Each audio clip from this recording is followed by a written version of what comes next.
center of the dance floor, the one who does that Michael Jackson moonwalk and the spin, and Yeah. everybody is like, "Oh my God, that guy! Wow, wow, wow!" Yeah. Right? Like that's what you really want to do. You don't want to just come on and nothing. You know what I mean? So Yeah, you want to be the guy that they're still talking about at the 10, 20, 30, 40 year anniversary. exactly. So that's Yeah. what it's all about. Excuse the. I'm opening a Divine Light right now. Hey, there you go. Yeah, So yeah, what is your normal go-to when it comes to, I mean, obviously in the brewing process and every day you want to have something, sessionable and, something you can drink on a regular basis, but then at the end of the day, sometimes you want to go a little heavy and just kind of not so much balls to the wall, but a little heavier than what you would do normally doing a brewery. But what is a normal beer for you? normal beer for me. I do like the sessionable beers, right? So kind of the brainchild behind our blonde was that I was getting too drunk off our IPA. So I'm like, okay, I need a beer that I can actually like stay sober with drinking. And so that beer started at like 4.5%. And then I had this idea because like the Divine Light struck me and I went, we need a beer called Divine Light. Holy shit, why are we not doing that already? And so then I was like, okay, I need to start bumping up the ABV on the blonde. And now the blonde is probably one of my favorites because it's at export strength right now, 5.5%. And it's got this really lovely note that the blue corn and the yellow corn like really like play together subtly in the background. And we use this malt called Goldfinch, which can give this like maple bran vibe to it. And it just really like it's such an amazing like combination of flavors and a really great malt bouquet on that one. So it's one of my favorites to drink. But I also, of course, I'm of German descent, so a beer like a Pilsner or what we call the Milsner is probably going to be one of my most solid go-tos. That one's also right around export strength, right around 5.8%. Right. The classic Sauser hops, right? We wanted to, one of the things that's interesting is when you do stuff in the tap room, it's a completely different audience. When you go and do it at the store, you have to Yeah. cover the bases, right? You need an IPA, you need a hazy IPA, you need a blonde, you need a lager, you need a light lager, right? Yep. And I think that's one of the reasons why you see a lot of the same stuff popping up in a lot of these stores. But that's where I've kind of utilized the tap room as that R&D space, really. Like, yes, Mm. we are, sometimes we have beers that are complete flops, right? And you look at our 2-star reviews. People tried those beers, clearly, right? But then there's those times where like we have a beer that's just a home run really, and I would say that a lot of what we've done in the last year is to really make sure that every beer we do is a home run, because I think that I learned in the first year from professional complainers that there is this element where it's like, I get it, I'm probably not going to be the best beer they ever had, but I either better be the best gluten-free beer they had, Right. or wait, what's wrong with being the best beer they ever had, right? Because in a sense, since it costs more for me to make, I have to charge more for the beer. Yep. So my pints are commonly $2 to $4 to $10 more than your average Gee. pint of beer, right? Based on what it took to make, the ABV, the Right. cost of ingredients that went into it, right? And so if somebody's like, if it was me, I just put myself in the shoes. Like, if it was me and I'm paying $17 for a pint of beer, this better be the best fucking beer I've ever had in my goddamn life. And I'll tell you right now, it will be. I Yeah. promise you. Right? We make this beer called the Terpene Terran Triple IPA, which I have family that grows cannabis. So we basically isolate the terpenes in those beers, and then Oh. we do a really floral hop blend. And it's non-psychoactive. So it's All basically right. just the flavor compounds, those terpenes, because you're pulling terpenes off of beer hops as well as say Hmm. like the when you use coriander or when you use lemon peels or orange peels or Yep. lime peels, you're pulling terpenes all off of all those substances as well, and that's why they're creating those either substantial or volatile or just barely perceivable flavors that are in those beers are the terpenes. So it had this true dank flavor mixed with like a little bit of like lemon, and then there's like this really incredible blueberry note that we get off Oh. of the blend, like because we oftentimes will utilize like certain vintages of Mosaic or this or that to create that flavor profile. And hands down, no, I mean like people like ask when it's coming back. They'll come and basically buy like half a case of it, and I'm only doing 15-gallon batches of it, right? So like, I can't keep beers like that in stock, right? Yeah, I mean it's funny that you say that because like they're the like you said, the cannabis crops and the hops you're using, they are not that far off from each other. It's just what one happens to do to you as opposed to what the other happens to do to you. Like the Right. crops are not that far from each other, and looks wise, they're almost identical too, which is like, The cone, the trichome, yeah, yeah, there is that element, I would say, for sure. I mean, the thing that is going to get you faded on this product that we make is the right. 12% ABV, not the any none of the any of the other stuff. But you can go ahead and have that placebo effect. I won't say anything. Yes. Well, yeah, that's the other thing is people will be like, "Oh my God, I'm drinking this and it has this and they did it with this," and it's like, "Oh, I'm seeing yellow unicorns roaming through the brewery," and it's like, "No, you're not." But okay, well, Yeah, we'll right. let you think that. Nice try. Very cute. No, but yeah, I mean, I think there is that fun element that it is edgy. That people are like, "Ooh, wait, like, is this going to show up on a drug test?" And I'm like, "Ooh, I hadn't thought about that." Yeah. But we're at a bar. What are we doing here?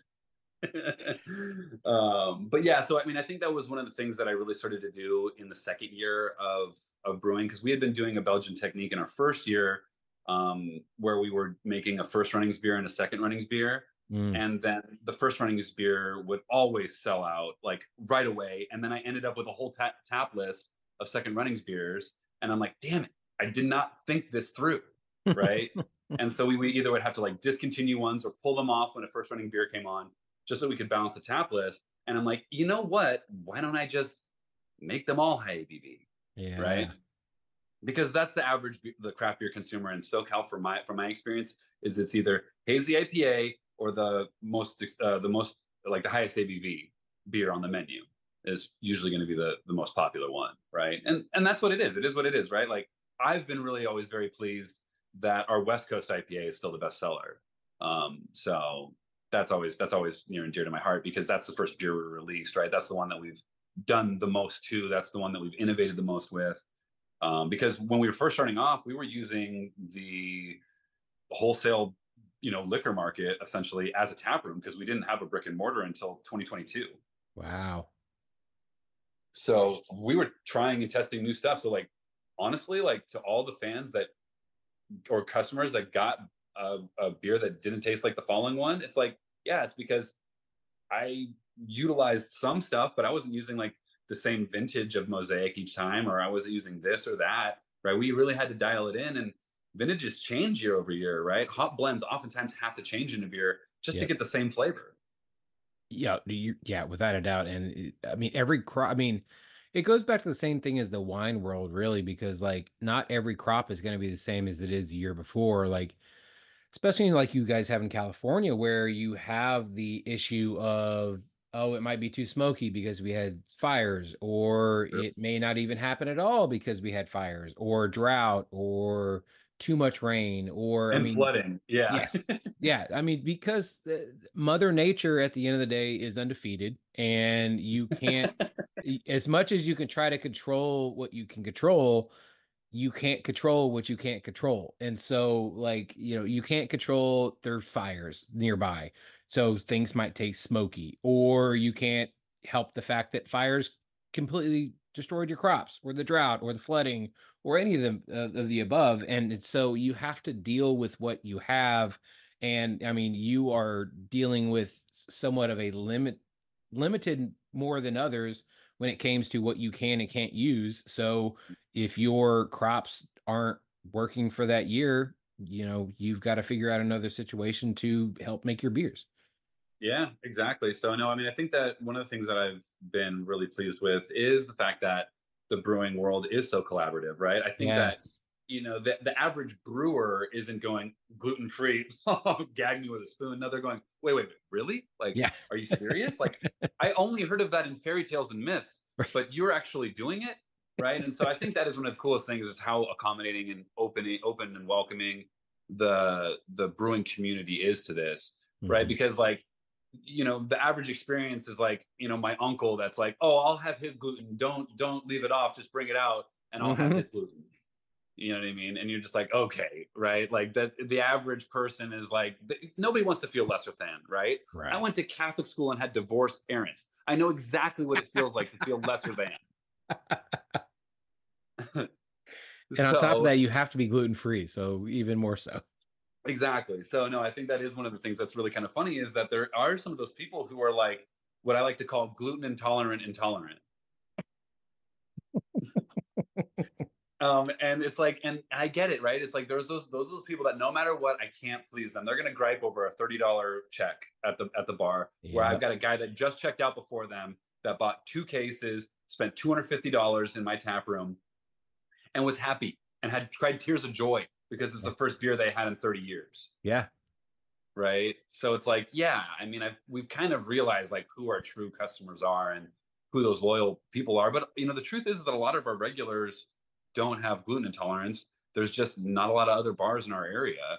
So we're the one that they walk to with their kids or their dog or their Mhm. spouse, or we're the beer that they that guilty pleasure beer that you sneak in before you go and you deal with the rush at Costco. You know what I mean? Right? Like I, these are good people, right? Like that's I think one of the things that I've learned to love so much about, because I truly do identify more as an introvert. I mean, I wrote a whole freaking book. I mean, come on, like Yeah. such an introvert move, right? Um, and it is really abrasive sometimes. Like the first year, it took a lot of getting used to just being like bombarded by people, right? And it's just like you have to like I'm going to go in the lab, I'm going to close the door, I'm going to have a breather, and then I'm going to get back to service, right? Because it can take a lot more out of you than you expect if you're not used to it. And Mhm. then like couple that with the fact that like COVID had like just kind of started to end, if you will. So there was that whole kind of like, whew, I'm getting used to people again. Here we go. Here we go. Here we go. Yeah. Yeah, introverts were the ultimate winners when it came to COVID because they did not have to deal with people and did not have to go out in groups, crowds, whatever it was. And so the fact that I mean, congratulations on, obviously having a brick and mortar, but then having to realize that, the whole turning on and turning off when it comes to being a host, being a beer tender, being a brewer or business owner, like you had to wear so many hats. Like I Yep. imagine like those few moments that you actually got, whether like you said, locking yourself in a lab or even just going to the bathroom or hopping in the utility closet for like 5 minutes and be like, okay, let me get grounded again, figure it all out, and then we'll go Yeah. back out and turn it back on again. But like, you Put know, the smile back on. Yeah. exactly. Yeah. So it's not an easy process. And even as somebody like myself, who I feel like I'm extroverted, there are times that I'm like, man, I just want to just hang out and not talk to anybody and just really enjoy myself. But I got to turn it back on and be like, let's go back out there. Let's do this. No, and I mean, kudos to you. I mean, doing a podcast, that is a lot of work, just first and foremost. But I mean, then creating content for yourself, bringing Yeah. in new people. I appreciate you bringing of someone like me from my space, and giving me a seat at the table. With your your little baby here. So I appreciate that. I hope it's satisfying content for your listeners and viewers. Because for me it's like it's so such a part of my everyday life that it's really kind of interesting when I do bring in people from, or like get to meet people from that are outside of my world, which is a lot of people when you think about it, right? Because Hmm. there's really only like, at least as far as we know about scientifically, it's about 1% of the world's population essentially that has some sort of a celiac issue. But then there's also this element where we don't even associate certain diseases with it that benefit from a gluten-free diet, like type 1 Right. diabetes, Hmm. or say eczema, or Hashimoto's thyroiditis, right? So, and those affect a lot of people, right? And so it's like the number could be a lot larger than we really think about. But just for scale, just imagine the entire population of a country like Germany, right? About 80 million or so people. That's how many people in the world have celiac. Wow. So you're a one percenter. Look at you. I look at me. I know I'm so special. Now, wait, now, does that mean I get to reduce my taxes? Because I'm all for that, I please. don't know. I think there might be